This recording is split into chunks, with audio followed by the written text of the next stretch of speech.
हरि ओम। प्रार्थना श्लोक का पाठ करते हैं। पहले शांतं शाश्वतमप्रमेयमनघं निर्वाण शांति प्रदं ब्रह्मा शंभुफणीन्द्र सेव्यमनिशम् वेदांत वेद्यं विभुं रामाख्यं जगदीश्वरं सुरगुरुं मायामनुष्यं हरिं वन्देऽहं करुणाकरं रघुवर भूपालचूडामणिं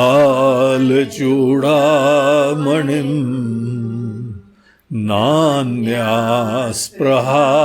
रघुपते हृदये स्मदीये सत्यं वदामि च भवान् अखिलान्तरात्मा भक्तिं प्रयच्छ रघुपुङ्गवनिर्भरां मे कामादिदोषरहितं कुरु मानसं च अतुलितबलधामं हेमशैलाभदेहम्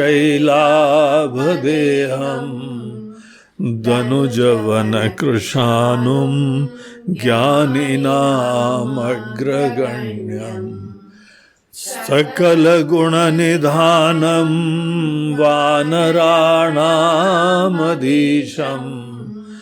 रघुपतिप्रियभक्तं वातजातं नमामि।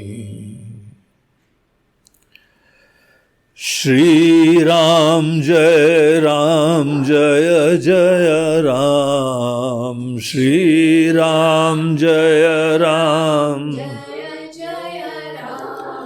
श्री राम जय जय राम, श्री राम श्री राम जय जय राम, श्री राम जय जय राम, श्री राम जय जय राम, श्री राम श्री राम जय जय राम, श्री राम जय जय राम, श्री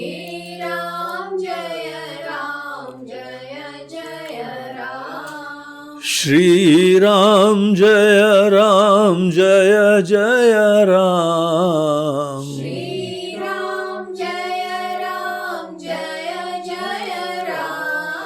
श्री राम जय जय राम, श्री राम जय जय राम,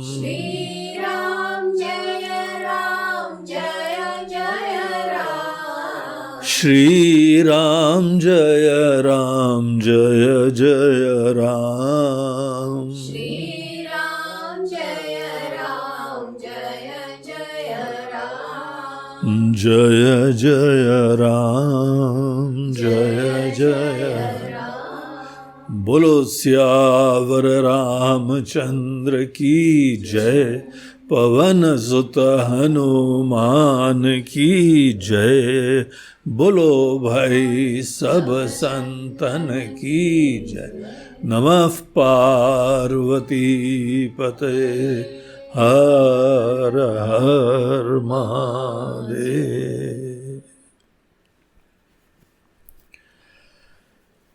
तो हम लोग सुंदरकांड में हनुमान जी की यात्रा को देख रहे हैं, कैसे उत्साह से निकले और कैसा संतुलन, कैसा विवेक, कैसी सजगता, हर पल जागृति, अलर्टनेस, कोई कंडीशनड रिस्पॉन्स नहीं, परिस्थिति के अनुरूप उस समय जो उचित है वो उचित को सोच पाना, समझ पाना और उसको क्रियान्वित कर पाना। कितने सुंदर और अच्छे गुण हैं। जिस दिन यहाँ पे हम सब लोगों की शिक्षा ऐसे व्यक्तित्व का निर्माण करे, वो शिक्षा धन्य है। शिक्षा मूल रूप से आर्ट ऑफ मैन मेकिंग होती है, इंसान को बनाने के लिए, जगाने के लिए, उपलब्धता उत्पन्न करने के लिए। और एक ही चीज का स्पेशलाइजेशन नहीं, आपको कैसी भी परिस्थिति प्राप्त हो, अनेकों सुंदर आत्मीय जनों का आतिथ्य प्राप्त हो, या कोई आपको भक्षण करने आ रहा है, खाने के लिए आ रहा है? या एक ऐसे सैंपल मिले जो कोई दिखते नहीं है लेकिन आपको नीचे पुल डाउन करते हैं। सबका व्यक्तित्व अलग था, सबका नेचर अलग था, सबकी पावर्स अलग थी, सबकी ब्यूटी अलग थी, लेकिन हर प्रकार की परिस्थिति को वहां पे उन्होंने मैनेज करा, हैंडल करा। इन चीजों को देखो। हनुमान जी के व्यक्तित्व में हमको ऐसी जागृति, ऐसी बुद्धिमत्ता दिखाई पड़नी चाहिए। अगर कोई व्यक्ति अपने अंदर इस चीज को समझ जाता है, एम करता है, प्रार्थना करता है, तब जाके ये शास्त्र और ऐसे हमारे भगवान हमको कृपा करते। हर व्यक्ति का संकल्प होना चाहिए ऐसे अंतःकरण का धनी होने के लिए। हम लोगों की वेदों की भी प्रार्थना है गायत्री मंत्र में, जहां पे भगवान से प्रार्थना करते हैं, भगवान बाहर जो है खाना पीना, धन दौलत, रिश्ते नाते, वो हमारा एम नहीं है। ये तो आपकी कृपा है, और कितने रूपों में कृपा बरस रही है, बगैर मांगे बरस रही है। तो भी हम लोग बुद्धू लोग ऐसी चीजें मांगते रहते हैं। इसी कहते हैं भरोसा ही नहीं भगवान पे। भगवान कृपा दृष्टि बनाए रखना। अच्छा, thank you for informing me. हे मेरे कंसल्टेंट, हमको क्या करना है, बनाए रखना। सोचो तो जरा, बगैर मांगे, बगैर बोले क्या कुछ मिल रहा है, तो भी हम लोग मांगते रहते हैं, हाँ भगवान कृपा बनाए रखना। हाँ बेटा, अगर तुम नहीं बताते तो शायद हम नहीं बना के रख पाते। ऐसी कोई संभावना भी है क्या? तो भी वही प्रार्थना, भगवान कृपा बनाए रखना। गुरु जी बढ़िया, बहुत बढ़िया, कृपा बनाए रखना। ऐसे करते रहिए। अनेकों लोग ये सब कथाएं पढ़ते हैं, बोलते हैं बहुत मजा आ रहा है, गुरु जी ऐसे देते रहा करिए। हम लोग, यार तुमने नहीं बताया होता तो हम देते ही नहीं।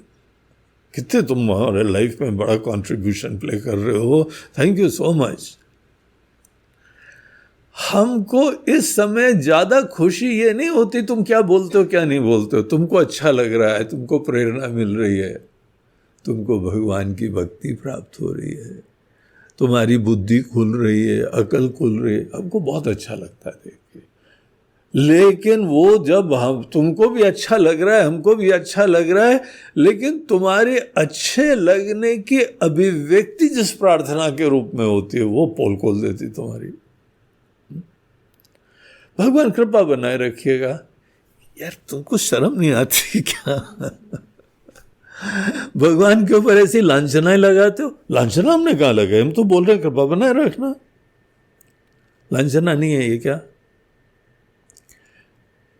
तुम ये बोल रहे हो ना कि भगवान, अगर हमने नहीं बोला होता, स्पेशल रिक्वेजिशन नहीं भेजा होता, स्पेशल रिक्वेस्ट, तो शायद भगवान बंद कर देते। क्या 1 in million चांसेस भी है ऐसी? क्यों वेस्ट कर रहे हो अपनी प्रार्थनाओं को? प्रार्थना बहुत शक्तिशाली होती है। इसीलिए हमको क्लियर होना चाहिए, हमारी इच्छाएं, हमारे सपने, हमारे संकल्प, और प्रार्थना तो उस संकल्प को बोलते हैं जो दिल से आती है और दुनिया भर का सहयोग लेके आगे बढ़ने की उत्कंठा होती है, वो प्रार्थना कही जाती है। प्रार्थना इज वेरी वेरी पावरफुल संकल्प। केवल हम खुद ही निश्चय नहीं करते हैं, हम यहाँ पे अपने लोग, अपने माता पिता, सहयोगी, भाई बहन, कलीग, सबके पति पत्नी, सब समाज, सबका सहयोग मांगते हैं। इतना ही नहीं, हम देवताओं का, अनसीन फोर्सेस का, देवताओं के ऊपर भगवान बैठे हैं, देवादिदेव बैठे हैं, उनका, सबका हमको सतत आशीर्वाद मिले, हम उनको कंसिडरेशन में लेते हैं, उनको बताते नहीं हैं, उनको निवेदन करते हैं। जब सबसे आप निवेदन करो, सबके सहयोग के उपरांत अपने मन के अंदर लक्ष्य रखो, how powerful is that desire. वो संकल्प कितना पावरफुल होता है। ऐसा जब आदमी संकल्प करता है, प्रार्थना करता है, तो दुनिया की कौन शक्ति आपको बाधा देती है? सभी सहयोग करते हैं, मांगो तो ऐसी सुंदर भावना से हम लोग को ये हनुमान जी जैसा व्यक्तित्व चाहिए, ऐसी बुद्धि चाहिए। गायत्री मंत्र में बोलते हैं धियो यो नः प्रचोदयात्। भगवान बाकी कुछ नहीं मांगते। नान्या स्पृहा रघुपते हृदये स्मदीये। कोई इच्छा नहीं। हम तो बड़े धन्य हैं, ब्लेसेड हैं, बगैर मांगे हमको जो है वो 56 भोग खाने को मिल रहा है। क्या मांगे? जो मांगे वो अंधा है, देख ही नहीं रहा है कि बगैर मांगे सब कुछ मिल रहा है।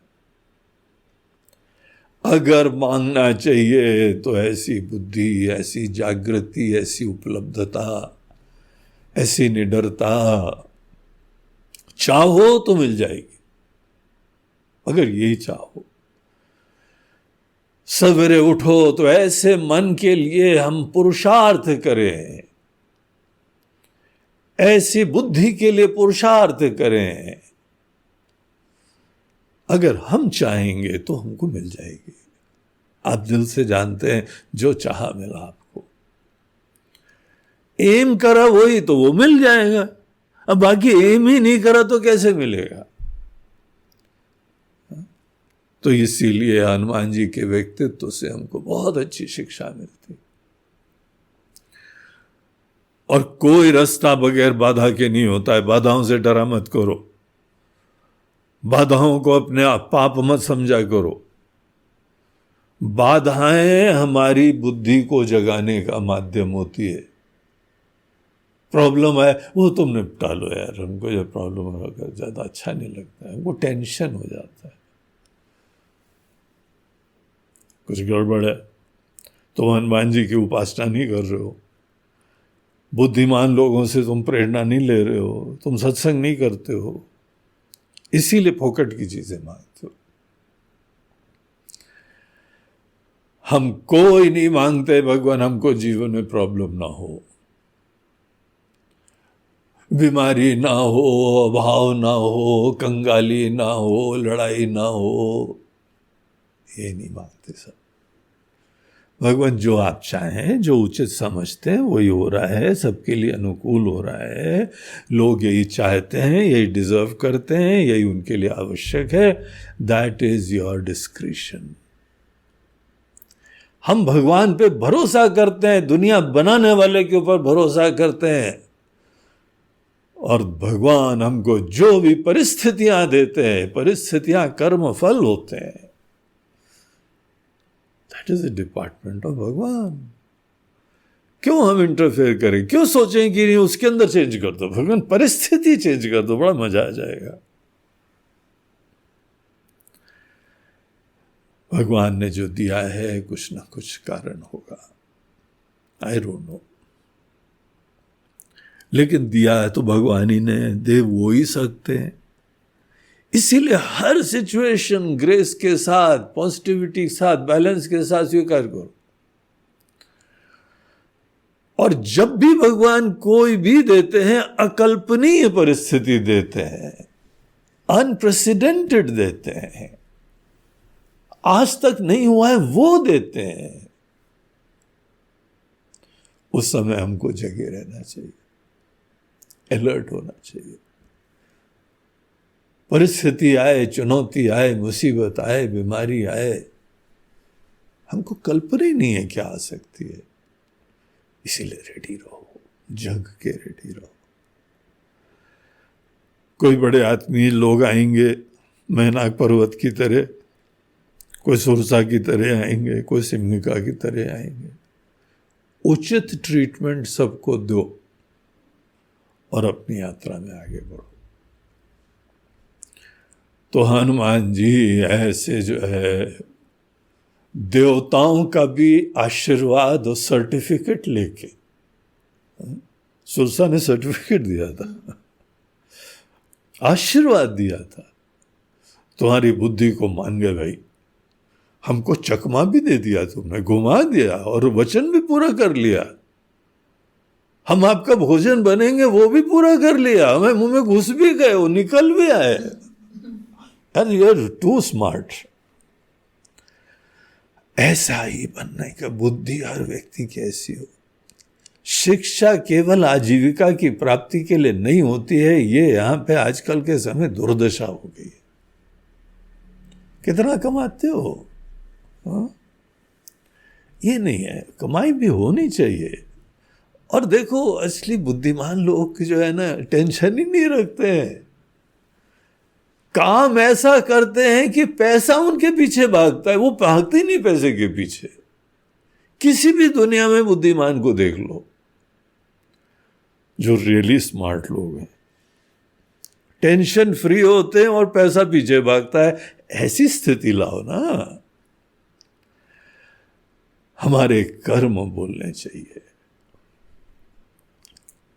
तो इस तरीके की शिक्षा होनी चाहिए, व्यक्तित्व के निर्माण की होनी चाहिए। हनुमान जी की यात्रा बहुत रोमांचकारी है। अभी तो लंका लैंड ही करे, और कौन कौन से मेडल्स मिल गए उनको, कैसे कैसे आशीर्वाद मिल चुके हैं। जांबवान जी की शिक्षा, उनकी अपनी जो है साधना, सब फलित होती हुई दिखाई पड़ रही। ऐसे व्यक्तित्व की चर्चा हमारे शास्त्र, हमारी रामायण कर रही। ये हमारे आदर्श रहे। तो भाई हमारे हनुमान जी लैंड कर गए। लैंड करने के बाद तहां जाई देखी बन शोभा, गुंजत चंचरीक मधुलोभा, नाना तरु फल फूल सुहाए, खग मृग वृंद देखी मन भाए। क्या सीन था, बहुत बढ़िया। सबसे पहली चीज तो इतना भरा पूरा ग्रीन जंगल, आइलैंड उन्होंने देखा, सुंदर अनटच्ड आइलैंड कभी देखा है? What a beauty, what a purity. ऐसा जो है हरा भरा जंगल, चारों तरफ पानी से ब्लू इन्फिनिट वाटर, उसके बीच में हरियाली का पुंज। देखो ये सब शब्द हैं, ये देखा, ये संवेदनाएं उत्पन्न करी, ये फीलिंग उत्पन्न करी। जब आपकी फीलिंग्स अच्छी इंटेंस होती है ना, तो शब्द में आती है। अगर फीलिंग अच्छी नहीं होगी ना, तो शब्द में नहीं आएगी। वहां पहुंच गए जंगल में क्या देखा? अरे जंगल में बहुत कुछ देखा हम, मगर होटल अच्छा था यार, यही जंगल देखा। और खाना, अरे वहां का खाना तो क्या बढ़िया है, कभी जाना वहां पे खाना खाना। क्या देखा तुमने? वहाँ के हरियाली देखी, वहाँ के पेड़ देखे, वहाँ के पक्षी देखे, वहाँ की टोटलिटी में एम्बियंस देखा। तुम्हारे अंदर कोई कविता उमड़ी, तुम्हारे अंदर कोई ऐसी भावना आई कि उसको तुम शब्द में अभिव्यक्त करो। संवेदनशीलता बुद्धि को जगाने की बहुत इंपॉर्टेंट चीज होती है। संवेदनशीलता जागृति का पर्याय है। जो जगता है वही तो सेंसिटिव होता है, संवेदनशील होता है। जागृति क्या होती है? What is enlightenment?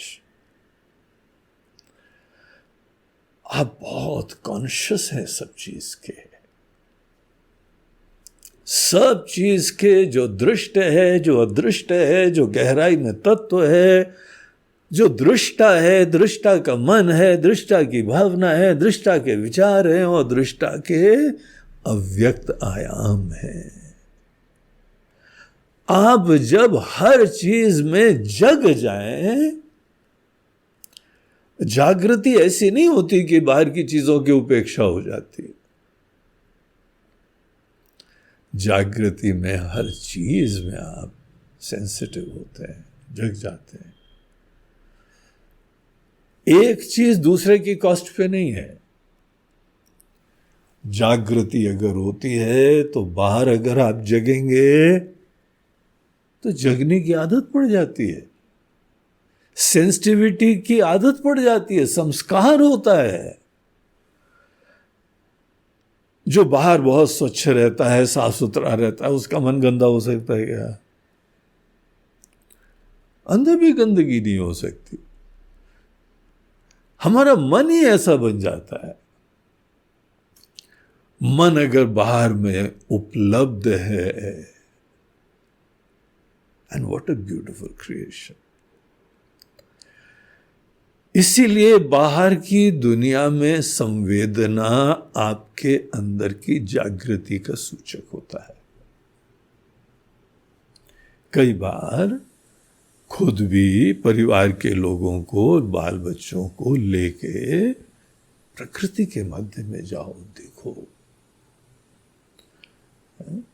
सुंदर जंगल देखो, पक्षी देखो, वाटरफॉल्स देखो, सीरीन क्वाइट सिल्वन लेक्स देखो। संवेदना उत्पन्न होनी चाहिए। संवेदनशीलता मन को जगा देती, बुद्धि को जगा देती, सेंसिटिव कर देती, कंडीशनिंग खत्म कर देती, वर्तमान में जीने का सामर्थ्य देती है, ब्लेसिडनेस दिखाई पड़ती है।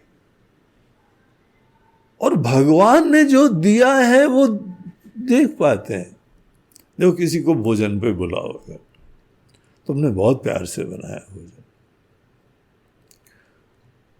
और अनेकों लोग पूरा टेस्ट तक नहीं ले पाते। या तो मोबाइल चलता रहता है, वो खाना खा रहे, या तो अनेकों लोगों से फोन से बात कर रहे हैं, या चर्चा कर रहे हैं। कोई दिन भर का कोई जो है ना खुशी था, गम था, वो मन के अंदर उस समय भी व्यक्त हो रहा है। होती हैं ऐसी भावनाएं, लेकिन देखो क्या हो रहा है।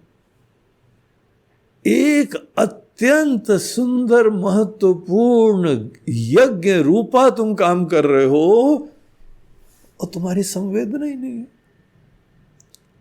हर चीज की एक ब्यूटी, एक टेस्ट है। Are you sensitive? तुमको फ्लेवर दिखाई पड़ रहा है, वो स्पेशल फ्लेवर जो डाला है, कैन यू फील इट? हाँ, कुछ तो लग रहा है। आपने बोला तो कुछ लग तो रहा है। जब हम ना बोले तो तुमको फील होता है। देखो, सेंसिटिविटी जो हमारे सामने है वो संवेदना जागृति का सूचक है। जागृति कोई scintillating experience one fine day होएगा तभी जागेंगे बोलते हैं, यार तुमको नहीं मिलेगी वो। तुमको जो देते हैं वो तो देख नहीं पाते हो। तो देखो कैसा डिस्टॉर्टेड माइंड है, कैसा प्रॉब्लमैटिक माइंड है। जो देते हैं वो देखता ही नहीं है, और वो मुंगेरी लाल हसीन सपने हैं? तुमको जब वो भी मिलेगा ना, तो इस अंतःकरण को देखो, इसके अंदर एक गलत आदत पड़ गई है। जो उपलब्ध होता है उसको देखते ही नहीं है। अगर यहां पे भगवान भी आएंगे, दिव्य अनुभूति होगी। यद्यपि कोई दिव्य अनुभूति मुक्ति नहीं होती है, समझ लो। अनुभूति हवा का झोंका होती है, आती जाती है। हम बहुत प्रसन्न हो गए, बहुत खुशी की बात है, तुम और प्रसन्न हो, हमारी यही कोशिश है, प्रार्थना है, शिक्षा का ऑब्जेक्टिव है। लेकिन तुमको पता है, एक क्षण बहुत ही खुश हुए हो और अगले क्षण ये खुशियां हमारा इतिहास बन जाएंगी, मेमोरी का विषय बन जाएंगी, है ना। एक्सपीरियंसेस आते जाते हैं, उसमें डिटैच रहो। और जो एक एक्सपीरियंस मात्र में अटका, भगवान जो खिला रहे हैं, जो दे रहे हैं, उसको तुम्हारी सेंसिटिविटी खत्म। सोचो, ये जो है आप चटनी खाइए। अब हम चटनी खाते समय हम रस मलाई में रम रहे थे, गई चटनी। चटनी का देख पाओगे, स्पेशल टेस्ट। हमको याद है, हम अपनी नानी के वहां जब जाते थे ना, उनके वहां जो चटनी बनती थी, आज तक हमको किसी के वहां नहीं दिखाई पड़ी। हमने बहुत लोगों को बोला कि जरा थोड़ा चटनी में और एक्सपेरिमेंट करो। बोलते हैं गुरुजी कर तो रहे हैं, कितनी एक्सपेरिमेंट करें, पता नहीं आपको कौन सी चटनी खानी है। वो चटनी ऐसा नहीं है बाद में दूसरी चीजें नहीं आई होंगी। उस समय हम बड़े जगह थे, फुली उपलब्ध थे, अवेलेबल थे। देखिए, हम जो भी अपने गुरु से, अपने शास्त्रों से सीखते हैं, अपने भगवानों से सीखते हैं, उसमें संवेदनशीलता का बहुत ऊपर स्थान है। हाई डिग्री ऑफ सेंसिटिविटी अच्छे इंसान का सूचक होती है। देख पाओ, ब्यूटी देख पाओ। तुम साधना कर रहे हो, तुमको पता है, साधना के दूसरे फनी नोशंस खत्म करो है, ये साधना करो। गीता के 10th और 11th चैप्टर में भगवान हमको दुनिया के अनेकों ब्यूटीज दिखाते, बोलते देखो, और इसमें हमारा प्रेजेंस देखो, पूरे ब्रह्मांड को, कॉस्मोस को देखो, ये हमारी अभिव्यक्ति है, ये देखो। देखिए, ये साधना है। विभूति योगो नाम विश्वरूप दर्शन योगो नाम, ये योग है, ये साधना है। तो हनुमान जी ने यहां लंका लैंड करते हुए खुला मन, अनकंडीशन माइंड, अवेलेबल माइंड, वर्तमान में जगा मन जो है वो देखने का सामर्थ्य। बहुत सुंदर आइलैंड देखा, वन देखी वन शोभा, वन की शोभा देखी। और देखिए, जब जब आप कोई बहुत ही शोभनीय चीज देखते हैं ना, you are the one who is blessed. आपको जो आनंद आता है वो आप ही जानते हैं। मन शांत, खुश, धन्य, टॉप ऑफ द वर्ल्ड। क्या क्या देखा? गुंजत चंचरीक मधुलोभा, वहां पे जो है वो अनेकों भांवरे, ऐसे मंडरा रहे हैं जैसे फूलों में जैसे लोभी हो, ऐसे जो है वह डेस्परेट होके उसका मकरंद की प्राप्ति के लिए आतुर प्रेमी।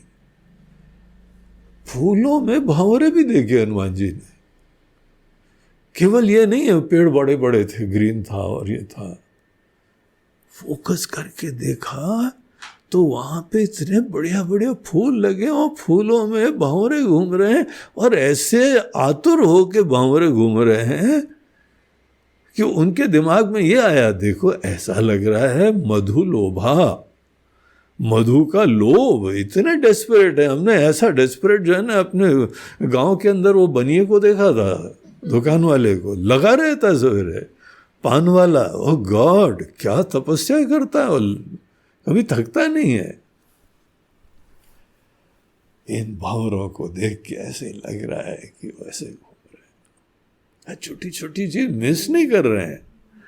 नाना तरु फल फूल सुहाए, और नजरें दाएं बाएं डाली तो नाना तरु अनेकों प्रकार के पेड़ और उनमें फल फूल, डिफरेंट टाइप ऑफ फ्रूट्स।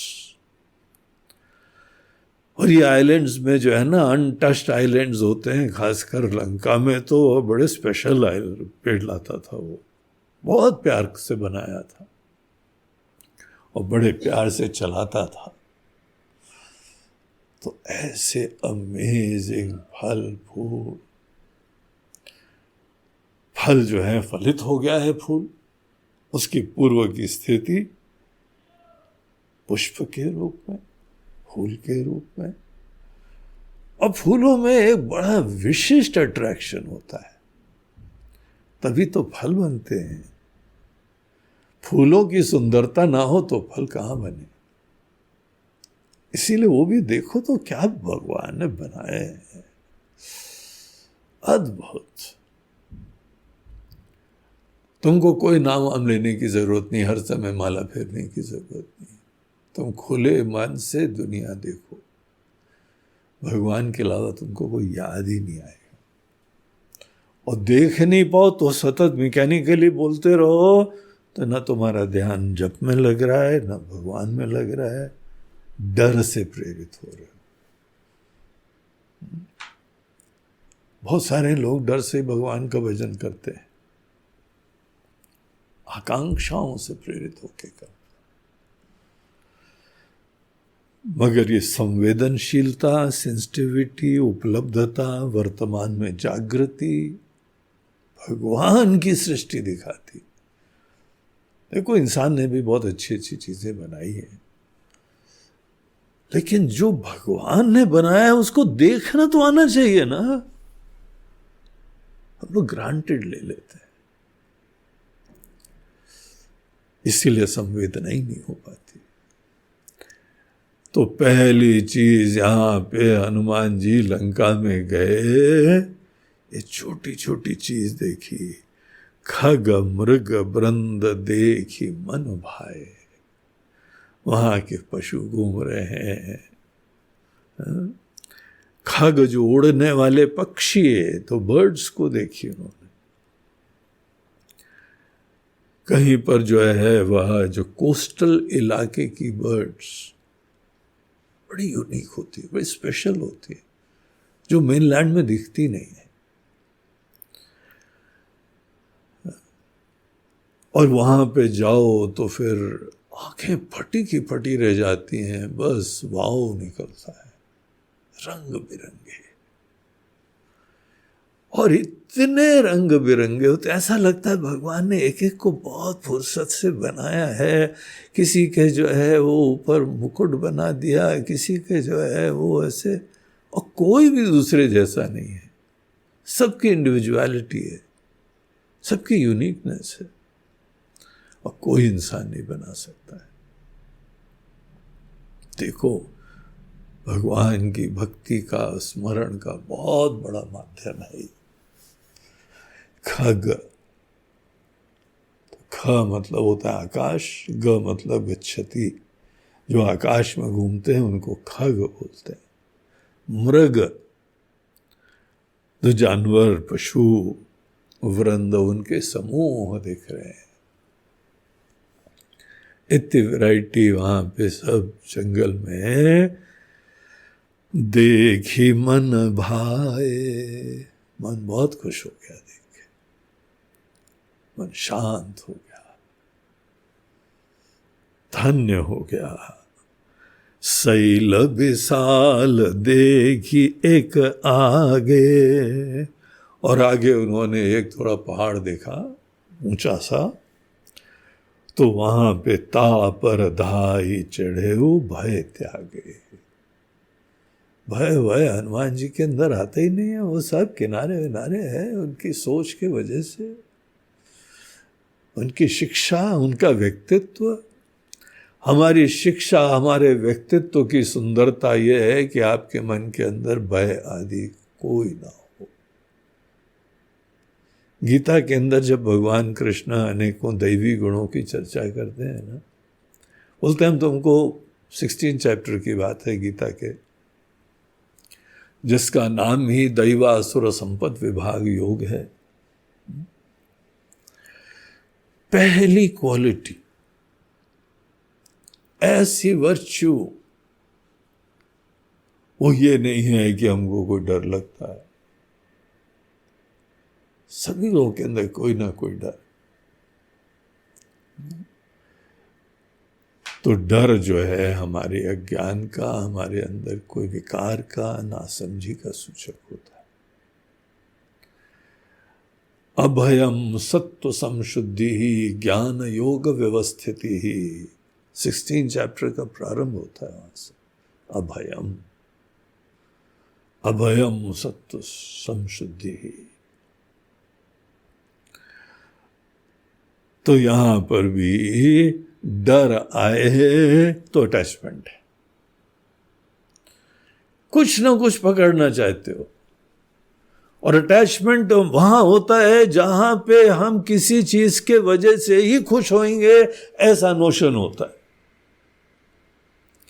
अगर ये नहीं हो, अगर वो नहीं हो, अगर वो फलाना व्यक्ति नहीं हो, अगर धन नहीं हो, दौलत नहीं हो, नाम नहीं हो, शोहरत नहीं हो, तो हमको आनंद नहीं आएगा। हमारा आनंद जब किसी चीज पे निर्भर होता है तो उसको पकड़ने की मनोवृत्ति होती,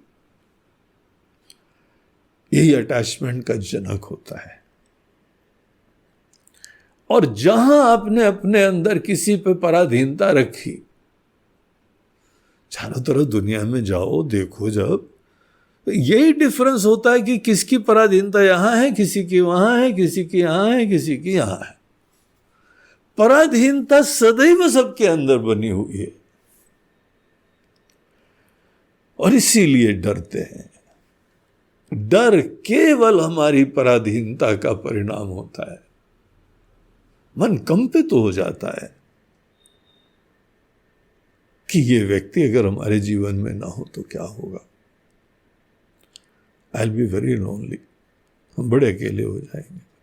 हमको याद है जब अकेले थे कितना बोर होते थे, कितना घुटन होती थी, अकेलेपन की घुटन होती थी। उसके बाद हमारे जीवन में ये फलानी चीज़ आई, फलाना व्यक्ति आया, फलानी अनुभूति आई, फलाना पद आया, फलानी शोहरत आई, उसके बाद हमको एक आनंद आया।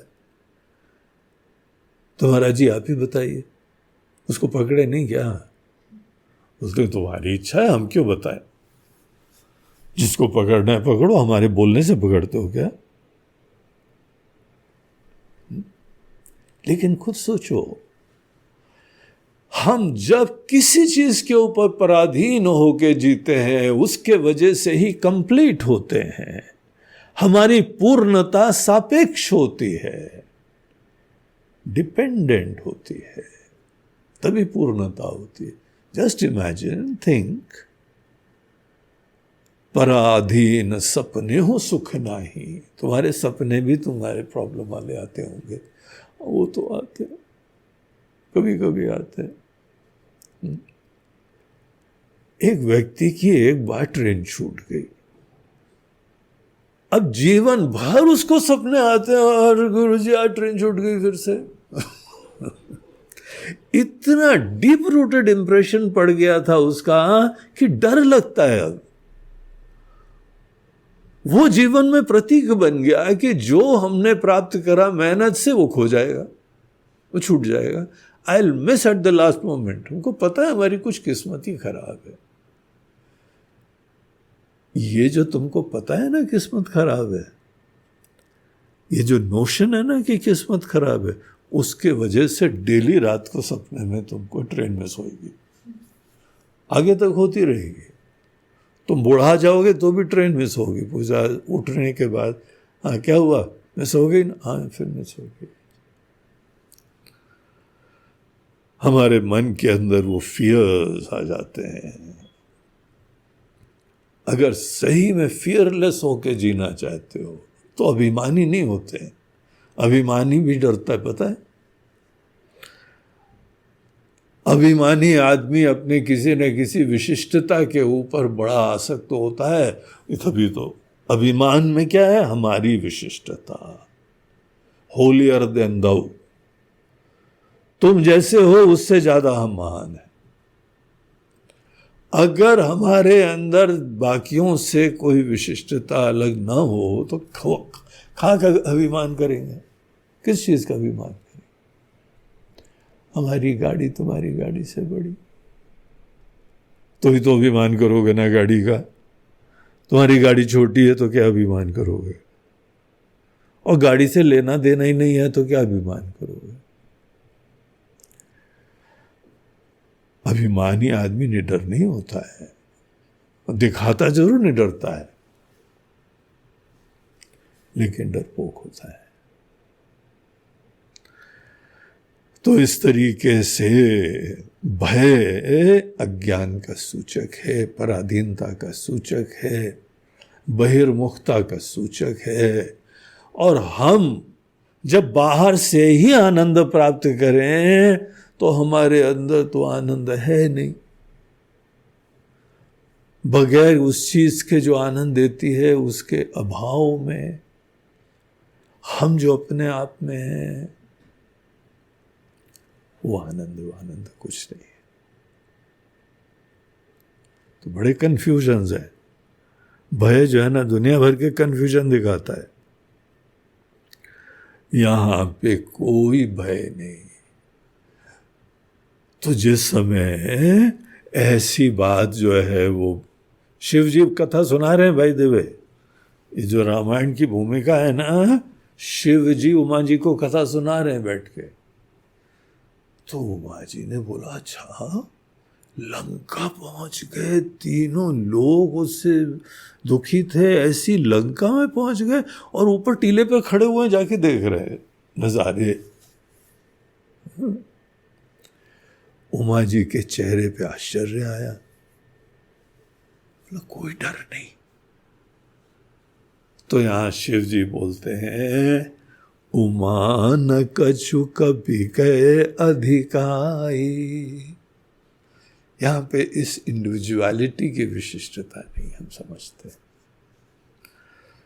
भय का त्याग कोई इगोइस्टिक रिस्पॉन्स नहीं होता है। ईगोइस्टिक रिस्पॉन्सेस तो भय का जड़ होते हैं। तो यहां पे किसी व्यक्तित्व की विशिष्टता की वजह से निर्भीकता नहीं होती है। अपने पृथक आइडेंटिटी को ईश्वर की बरसती कृपा में विसर्जित कर देने से निर्भीकता होती है। नवदा भक्ति के बारे में सुना हुआ है ना, शुरुआत में श्रवणम कीर्तनम विष्णु हो, कथा श्रवण करना, कीर्तन करना, ये सब। और फाइनली नवदा भक्ति की 9वीं स्टेप क्या है? आत्मनिवेदनम। जो हम हैं, हमारी आइडेंटिटी है, ईश्वर की बरसती कृपा में वो चीज ही विसर्जित हो जाती, समर्पित हो जाती। वो मन के अंदर निर्भीकता लाती है। देखो कितनी अलग सी कहानी है। हमारी विशिष्टता नहीं, हमारे अपने एग्जिस्टेंस को ही ईश्वर की बरसती कृपा में गौण कर देना, वो आदमी को निर्भीक कर देता है। तो शिव जी बता रहे हैं उमा जी को, रामायण में जो है ना कई जगह उमा कहूँ मैं, उमा जी, तो नाम लेके। अब कथा में उमा जी कहाँ आ गई? लंका जा रहे हैं हनुमान जी, वहां पे बीच में टिप्पणी आ गई, कोटेशन आ गया उमा जी। तो हमको ये उस परिप्रेक्ष्य में देखना चाहिए कि मूल कथा तो उन दोनों की चल रही। और कई जगह नाम लेके शिव जी जब बोलते हैं तो वो चीजें अंडरलाइन करने योग्य हो जाती है, वो स्पेशल स्ट्रेस दिया जा रहा है उस पॉइंट को, तब उमा जी का नाम लेके बताते हैं। उमा न कछु कपि के अधिकाई, प्रभु प्रताप जो काल ही खाई। भगवान की कृपा ऐसी अद्भुत है, प्रभु का प्रताप जो काल को भी खा लेता है, काल को खा लेता है, क्या बात है। तो ईश्वर की भक्ति, उनका ज्ञान, उनका परिचय किसी को भी ऐसा बल देती है। इसीलिए तो कहा जाता है कि ये तत्व ज्ञान से आदमी जन्म मरण की मुक्ति प्राप्त कर लेता है। जन्म मरण की मुक्ति, मृत्यु से मुक्ति हो गई। उसी ने तो काल को खा लिया। काल को कौन खाता है? ये थोड़ी है कि ब्रेकफास्ट में यमराज जी को खा रहे हो। हाँ।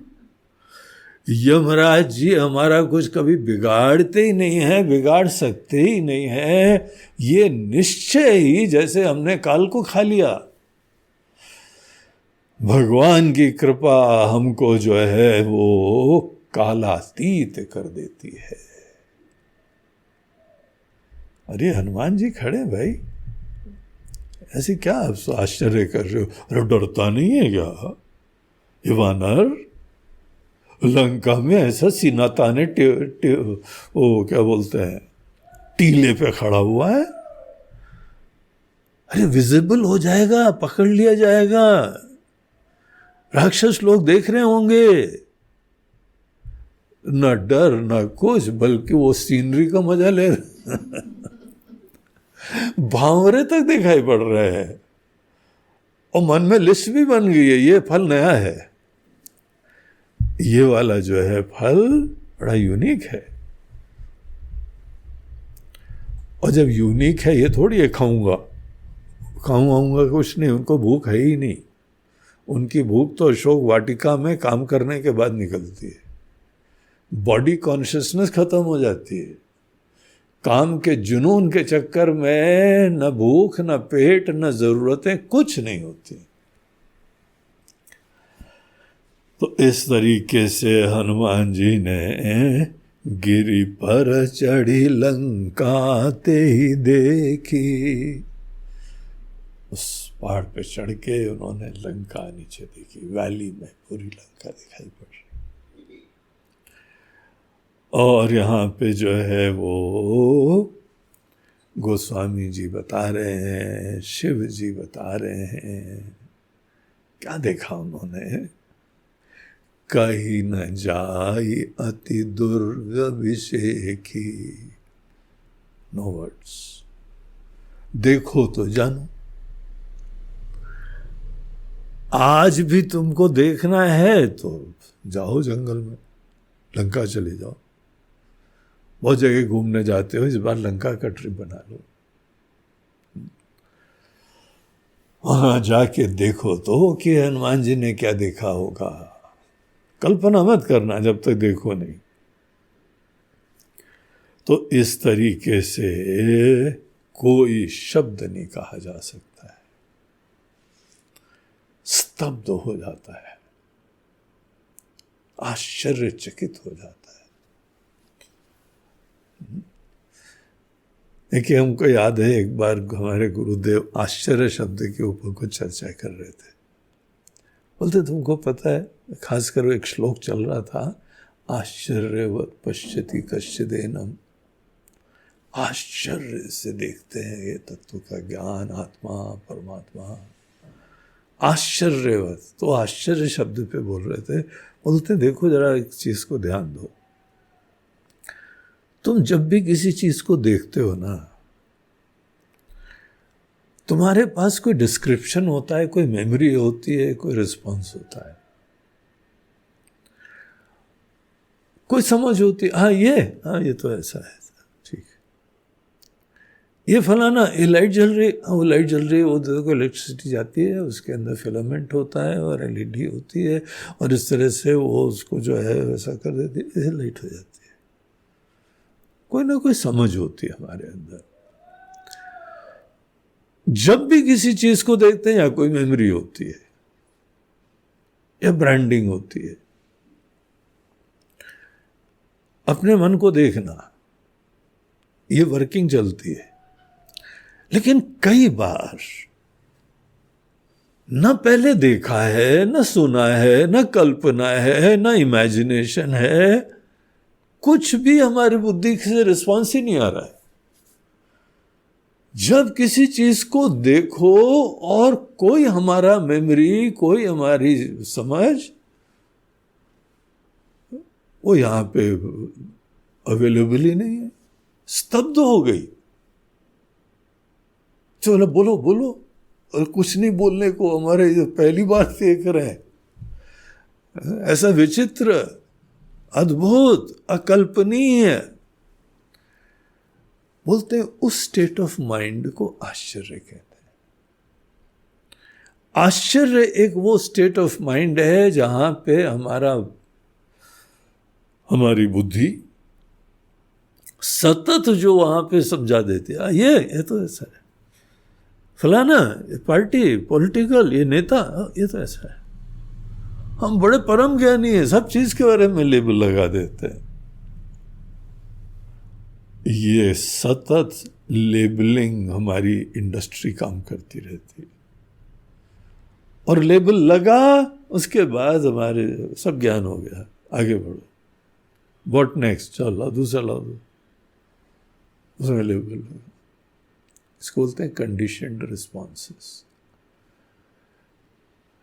और ऐसे में जो है आदमी के अंदर कभी कोई नवीन अनुभूति, कोई दिव्य अनुभूति होने के चांस ही, बड़ा निर्मल मन, बालवत होना पड़ता है। बच्चों को आश्चर्य होता है। हम लोग धीमे धीमे बड़े हो जाते हैं तो वो इनोसेंस खो जाती है, आश्चर्य होता ही नहीं। अब सब परम ज्ञानी है, सदैव सब समझे हुए हैं, और हम ही मिस कर रहे हैं ब्यूटी। तो ये जो है ना, स्तब्ध होके देखने से ब्यूटी दिखाई पड़ती है। आश्चर्य का जो आनंद होता है,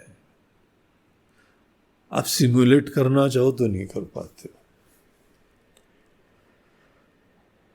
तो हनुमान जी का माइंड ऐसा है, मन ऐसा है, जगे हुए, उपलब्ध।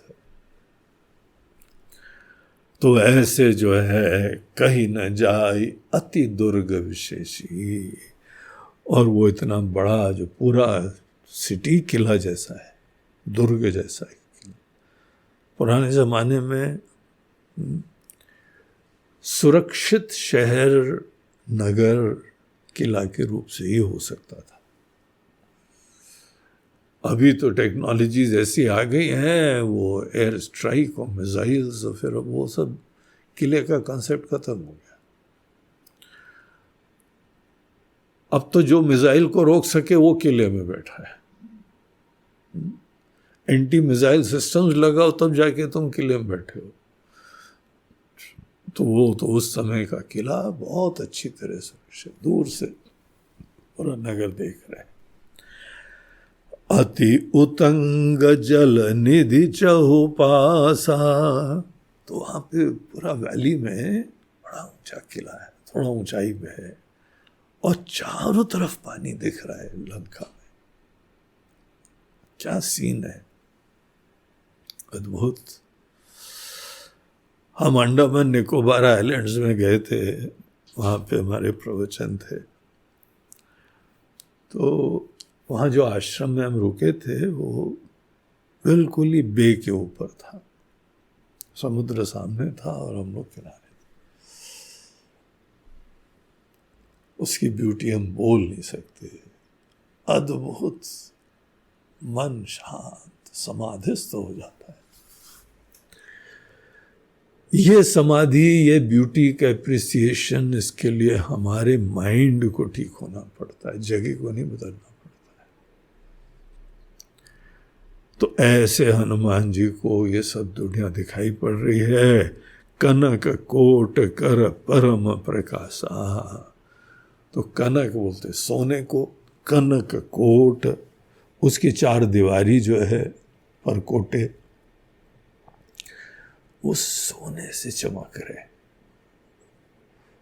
और सोना यहाँ पे देश में बहुत ज्यादा था, आज भी बहुत है।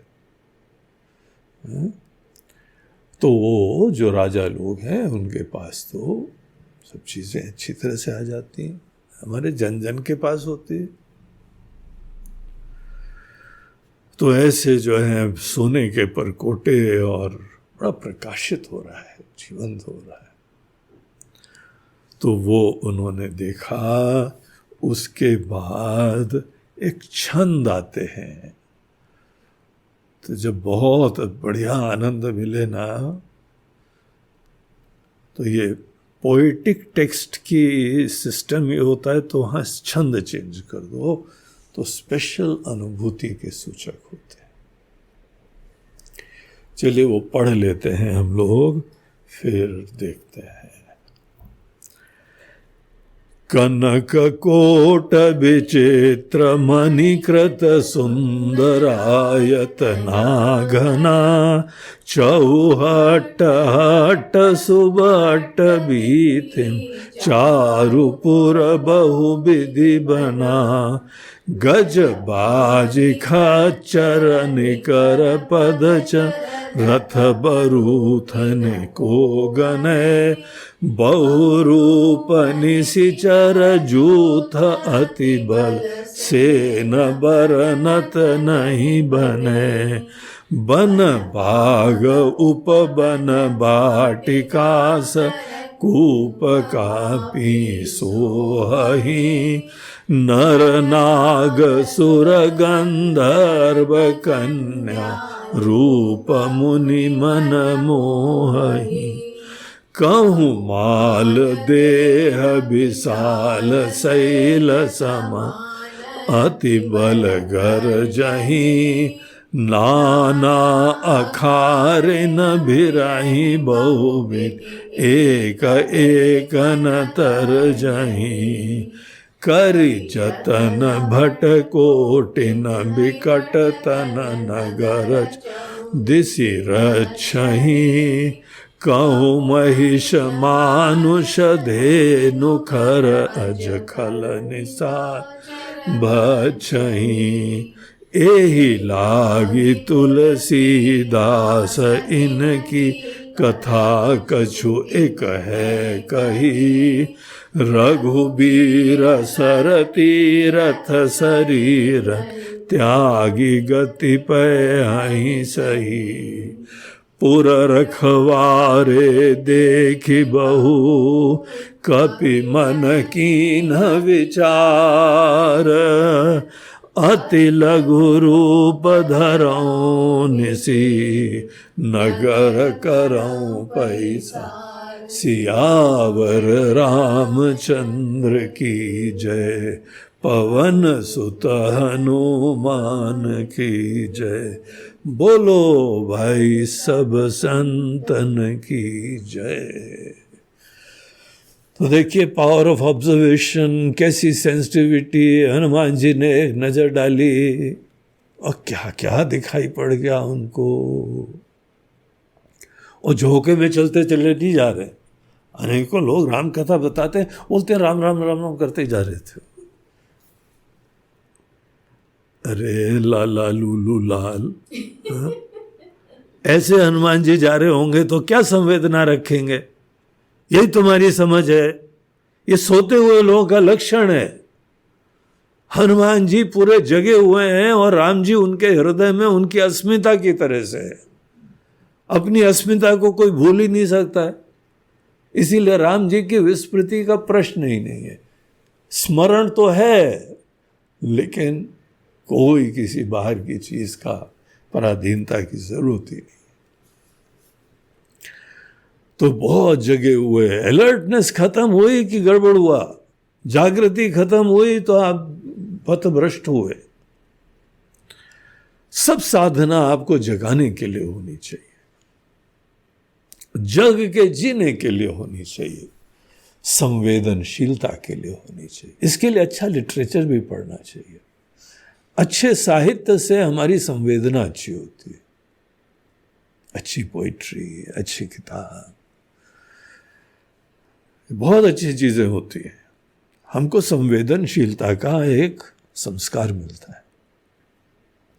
तो लंका का जो दृश्य है, कनक कोट, दीवालें जो हैं वो बहुत ही सुंदर, टूटी टाटी का तो प्रश्न ही नहीं है, बिल्कुल ठीक ठाक, और वो भी दीवालें तक बहुत ही सोने की बढ़िया बनी हुई। विचित्र मणिकृत सुंदरायतना घना, मणियों की चमक दिखाई पड़ रही है? लंका गए हैं, तीनों लोगों को जीतने वाले रावण की लंका है। क्या वैभव है! क्या सऊदी वाले भी ऐसी वैभव रखेंगे जो यहाँ लंका की? पूरी दुनिया एक समय भारत आती थी, इतना धन दौलत की ख्याति फैली हुई थी। सोमनाथ में तो जो है 21 बार वो आए थे महाराज लूटने के लिए, हर बार भर भर के खच्चर ले गए और फिर पैदा हो जाता है। ये ऐसी भूमि है, यहाँ पे इतना धन दौलत है। ट्रेजेडी आज ये हो गई है, it's a rich nation of poor people. अंग्रेज यहां आए, छोड़ने को तैयार नहीं थे, क्योंकि इतनी कमाई है, पूरा उनका देश चल रहा था हिंदुस्तान से। हम यूके एक बार गए थे तो ड्राइव कर रहे थे, बहुत अच्छी रोडें थी, सारे किनारे बड़े बढ़िया बढ़िया जो है वो ग्रीन लॉन्स और खेती। वहाँ जो हमको होस्ट थे वो बोलते, स्वामी जी ये गोरे लोग ये सब बढ़िया बढ़िया बनाया, पैसा लाया हमारे देश का। वो बात सही थी, इतना पैसा कि जाने के समय तक ये देश पूरा गरीब हो चुका था, चूस चुके थे। अच्छा, लेकिन ठीक है, अनेकों लोग यहां से लेके गए, लेकिन ये वसुंधरा हमारी ऐसी है, फिर से आ जाता है। आज फिर से इंडिया बहुत खुशहाल हो रही है, फल फूल रही है, बड़ी दिव्य भूमि है ये। तो यहाँ पे तो मड़ियाँ जो है ना सोने की दीवार में लगी रहे, यहाँ का आश्चर्य नहीं है। और मणि लगाई, कोई गाय ले नहीं गया। यहाँ तो कहीं लगाओ तो गायब हो जाता है, ट्रेन में कोई बढ़िया सा जो है वो लगा दो वही गायब हो जाता है, बल्ब गायब हो जाता है, टॉयलेट में बढ़िया बढ़िया चीज़ें गायब हो जाती हैं। वहाँ पे हम ट्रेन में भी हाल में गए थे तो सोप डिस्पेंसर बड़े अच्छी तरीके स्टील के अंदर बंद पड़ा था, और जो मग्गा था वहाँ टॉयलेट के लिए चेन, मोटी चेन में फंसा हुआ था, क्योंकि ये सब लोगों का अनुभव है। बहुत बढ़िया चीज लगा तो गायब। लेकिन लंका में सोने की दीवार में मणियां गड़ी हुई थी, कोई नहीं ले जा रहा था, क्योंकि सबके पास पर्याप्त था। ऐसा वैभव दिखाई पड़ रहा था। सुंदर आयतना, सुंदरता के आयतन है। चौहट्ट हट्ट सुबट्ट भी थी, चारु पुर बहु विधि बना। और जो चौहट्ट, चौहट्ट जो है चौराहे को बोलते हैं। अगली बार जब चौराहे को बोलो, बोलो गोपुर चौहट्ट, तुम गोपुर चौराहे से। तो डायरेक्शन देना, पहले तुम आगे जाओगे, चौहट्ट मिलेगा, फिर त्रिहट्ट मिलेगा, फिर दो-हट्ट मिलेगा। जहाँ 2 roads, 3 roads and 4 roads, तो चौहट्ट हट्ट, हट्ट मतलब बाजार, सुबट्ट बड़ा सुंदर रास्ता, बीथिमपुर बहुविधि बना, रास्ते, बाजार, रोड्स, चौराहे, बहुत बढ़िया ऑर्गेनाइज था भैया। हनुमान जी खुश हो गए देख के। अभी खुश हुए, वो तो खुश होते ही रहे, खुश ही रहते हैं, वो हो क्या गए मगर देख रहे हैं बस कि बनाया बहुत प्यार से, इसमें कोई शंका नहीं। भले रावण की लंका हो लेकिन बनाई तो अच्छी है। दुश्मन का भी अगर कोई बढ़िया चीज होना तो उसका एप्रिसिएशन करने के सामर्थ्य होने चाहिए। वो राग द्वेष से रहित मन को दिखाता है। गज बाज खच्चर निकर पदचर रथ बरूथनी को गने, हाथी घोड़े खच्चर इन सब अनेकों प्रकार के वाहन, पैदल भिन्न भिन्न रथों पे, उनको कौन गिन सकता है? बोलते हैं गिनती नहीं कर सकता, ऐसे दिखाई पड़ रहा था। अनेक रूपों के ये राक्षस के दल, बहुरूप निशिचर जूथ अति बल, बहुत बलवान दिखाई पड़ रहे थे। हट्टे खट्टे स्वस्थ खाते पीते ऐसे जो है वो लोग दिखाई पड़ रहे हैं। से न बरनत नहीं बने, इनका वर्णन बहुत ही मुश्किल है। बन बाग उपबन बाटिका सरकूप बापी सोहाई, सब नजर देख रहे हैं। हमको तो लंका की ब्यूटी से ज्यादा हनुमान जी की संवेदनशीलता सुंदर दिखाई पड़ रही है। उनका बहुत अद्भुत ऑब्जर्वेशन सब दिखाई पड़ रहा है हमको। बन बाग उपवन फुलवाड़ी तालाब कुएं बावड़ी सब उनको दिखाई पड़ रहा है। एक अच्छे शहर में ये सब बढ़िया होना चाहिए। नर नाग सुर गंधर्व कन्या रूप मुनि मन मोहई, वहां पे मनुष्य भी दिखाई पड़ रहे थे, नाग योनि वाले भी थे, देवता भी दिखाई पड़ रहे थे, गंधर्व भी दिखाई पड़ रहे थे। डिवाइन म्यूजिशियंस को गंधर्व बोलते हैं। कन्या बहुत अच्छी अच्छी महिलाएं, लड़कियां, रूप मुनि मन मोहे, जिनका रूप इतना सुंदर, वेल प्रेजेंटेड, जो मुनि लोगों का भी मन मोह ले, इतनी सुंदर। तो वेल ड्रेस्ड, हेल्दी, प्रसन्न, ऐसा सुंदरता से युक्त। कहूँ माल देह विशाल शैल समान अति बल गर्जही, और कई जगह जो है वो पर्वत के समान विशाल शरीर वाले बहुत बलवान पहलवान लोग भी दिखाई पड़े हैं, जो गर्जना कर रहे हैं, अच्छी तरह चीख रहे हैं। नाना अखारे न भिरही बहुविधि एक एक नहीं तरजही, और अखाड़े भी दिखाई पड़ रहे हैं। उन लोगों की बाकायदा जिम्स हैं, पहलवानों के अखाड़े हैं, हेल्थ के लिए पूरी व्यवस्था है, और बड़े बढ़िया बढ़िया लोग वहाँ पे पूरा समय बिता रहे हैं, हेल्थ के कॉन्शियस हैं, और गर्जना करते हुए एक दूसरे से भिड़ रहे हैं। हनुमान जी को साफ दिखाई पड़ रहा है। करी जतन भट कोट इन्हीं विकट तन नगर चहु दिशि रक्षही, और उनकी सिक्योरिटी सिस्टम्स, शहर की सिक्योरिटी सिस्टम्स, चहु दिशि रक्षही, चारों दिशाओं में उसकी रक्षा कर रहे हैं। बहुत ही भयंकर शरीर वाले करोड़ों योद्धा, बहुत सारे लोग, गिनती नहीं कर सकते ना, तब करोड़ों बोलते हैं। तो इतनी अनगिनत यहाँ पे विकट तन, बड़े विकराल तन वाले, गार्ड्स को ऐसे ही होना चाहिए। गार्ड को बड़ा सौम्य और आतिथ्यपूर्ण नहीं होना चाहिए, बिकट ही होना चाहिए, देख के आदमी डर जाए। और कई जगह तो जो है वो निशिचर लोग, असुर लोग, राक्षस लोग भोजन की व्यवस्था कर रहे थे। वो कैसे कर रहे थे? निशाचर भक्षई, वो भक्षण कर रहे थे। कहूं महिष मानुष धेनु खर अज, सब जानवरों को डिफरेंट टाइप के, अनेकों भैंसा है।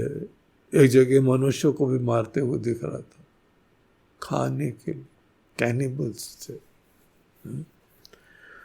गाय, खर, गधे, उनको बकरे, सब भिन्न भिन्न चीजें हैं, इनको मार के खा लेने के लिए मारा जा रहा था। अब ये सब मारना वरना ऐसे लोगों को खा रहे हैं, ये सब तुलसीदास जी अब ये सब क्यों वर्णन कर रहे हैं? बोलते भाई हम क्या करें, हनुमान जी ने देखा है लंका में क्या क्या हो रहा है। वो टोटल उनका होलिस्टिक परसेप्शन है। अब देख रहे हैं जो है सो है, अच्छा बुरा थोड़ी है, कोई देखने में हमारे द्वेष थोड़ी आने चाहिए। जो है सो है, देखो, तुम मत करो वो अलग बात है, लेकिन जो देखो। तुलसीदास जी यहाँ जस्टिफिकेशन देते हैं, बोलते हैं देखो भैया हमने थोड़ा सा वर्णन करा है।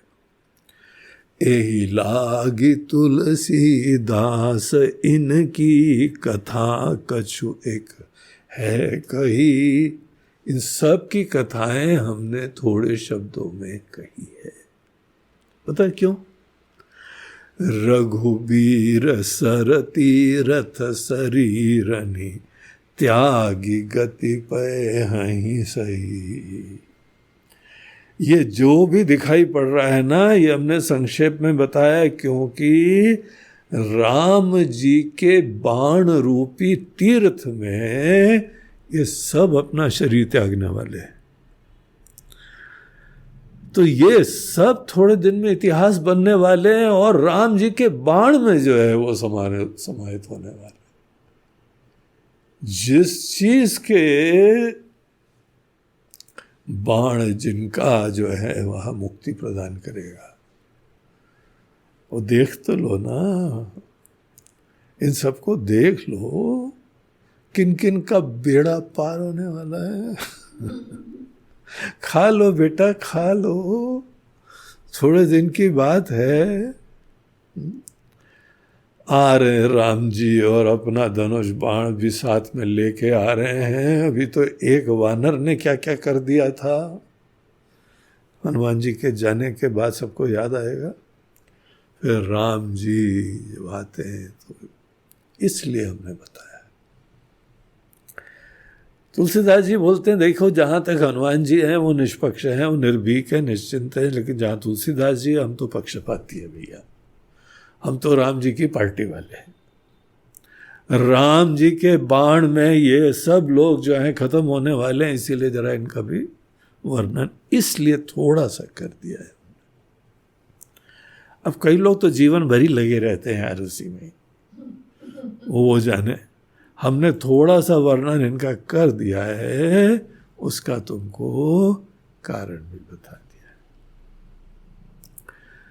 तो ये लंका का सिनेरियो देखा हनुमान जी ने, और उसके उपरांत बस अब रेडी हो गए। बोला अब एंट्री टाइम, अब एंटर करना है हमको। तो एंटर करने के लिए ऐसी लंका जो बहुत ही विकट लोगों के द्वारा, विकराल लोगों के द्वारा, बलवान लोगों के द्वारा सुरक्षित है, सुंदर है। उनका सिक्योरिटी डिपार्टमेंट भी बहुत अच्छा है, और सिक्योरिटी के अंदर शहर वाले खाते पीते हैं, व्यवस्था बहुत अच्छी है। अब ऐसे में हमको एंटर करना है और वहां जाके सीता जी को ढूंढना है। तो अब देखिए काम चालू। तो हनुमान जी जो हैं अब सोचते हैं कैसे जाया जाए। सोचा कि छोटा रूप धारण करो, छोटे से बन के समय आने पे छोटा होना आना चाहिए। सदैव बड़े मत बने रहो। सदैव बड़े होने से तुमको दरवाजे से निकलने में मुसीबत होगी, तुम्हारा माथा टकरा जाएगा, तुमको चोट लग जाएगी, और कोई ज़्यादा ऊंची आवाज़ बोलेगा तो चोट लग जाती है तुमको, कोई नहीं बोलेगा तो चोट लग जाती है तुमको। और प्यार से बोल दिया फिर तो तुम घायल ही हो जाते हो क्योंकि आज तक इतने प्यार से किसी ने बोले ही नहीं है। बोले तुम मत जाना कहीं जीवन से, तुम पकड़े रहो, कोई तो मिले जो प्यार से बोलता है। तो हम तो घायल इंसान, चोट लगती रहती है। बड़े होने के वजह से बहुत हवा से, अभिमान से, ईगो ही हर्ट करवाता है, कोई हमको हर्ट नहीं करता है, हमारा ईगो हमको हर्ट करवाता है। इसीलिए जो छोटा होना जानते हैं ना, वो कभी दुखी नहीं होते। और खासकर लंका में जाना हो, हाई सिक्योरिटी जोन, ऐसा भयंकर राजा, वहां जाना हो तो बेस्ट लाइन ऑफ एक्शन छोटे होके जाओ। हनुमान जी ने निश्चय कर लिया। और फिर उसके उपरांत आगे की जो है वो चालू होती है। एक हम लोग चलो नेक्स्ट टाइम ही प्रवेश करते हैं। आज हम लोग यहीं पे विराम लेते हैं अपनी राम कथा का, हनुमान जी की यात्रा का, और कल हम लोग देखेंगे कैसा रूप लिया, क्यों लिया। हनुमान जी के मन को टटोल के उनकी दृष्टि, उनकी भावना, उनकी संवेदना, सब चीज़ें टटोलनी चाहिए, वही स्टडी होती है। श्री राम जय जय राम, श्री राम जय जय राम, श्री राम जय जय राम, श्री राम जय जय राम, श्री राम जय जय राम, श्री राम जय जय राम,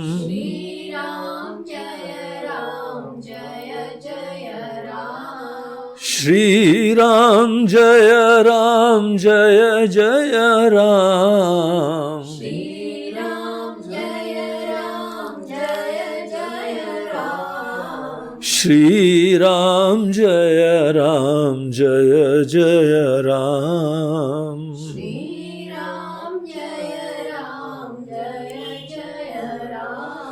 राम, जय जय राम जय जय। बोलो सियावर रामचंद्र की जय, पवन सुत हनुमान की, बोलो भाई सब संतन की। नमः पार्वती पते हर हर महादेव। नर्मदे हर, बोलो गंगा मैया की जय। हरिओम। आज का हम लोगों का ये प्रवचन प्रायोजित करा गया है, स्पॉन्सर करा गया है इंदौर के एक बड़े श्रद्धा भक्ति के धनी, बड़े प्यारे सा कपल, रेखा और प्रदीप शर्मा जी। तो प्रदीप शर्मा और रेखा बहुत ही श्रद्धालु, सेवा भावी, सत्संग प्रेमी, और सब भगवान की बड़ी कृपा है। और उनकी पुत्री अनघ, निष्पाप, जिसमें अघ नहीं है, वो अनघ। तो ऐसी अनघ, रेखा, प्रदीप, इनके परिवार की तरफ से ये सुंदरकांड के ज्ञान यज्ञ में आज की आहुति दी जा रही है।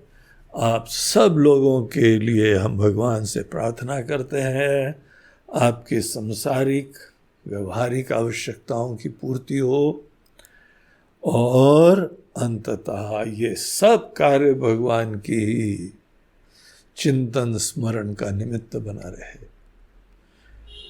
ऊपर कार्य सो भी करते रहो, दिल भगवान में लगा रहे। सुंदर कार्य करके जाओ, ईश्वर के आशीर्वाद की अनुभूति करते जाओ। तो बहुत बहुत आशीर्वाद इस सेवा के लिए, और भगवान करें आप सतत और अच्छे अपने जीवन के, परिवार के, प्रोफेशन के कार्य करते रहे हैं, और ये धार्मिक सेवा भी सतत करने में भगवान आपको सक्षम बनाए रखे। हरि ओम, हरि ओम।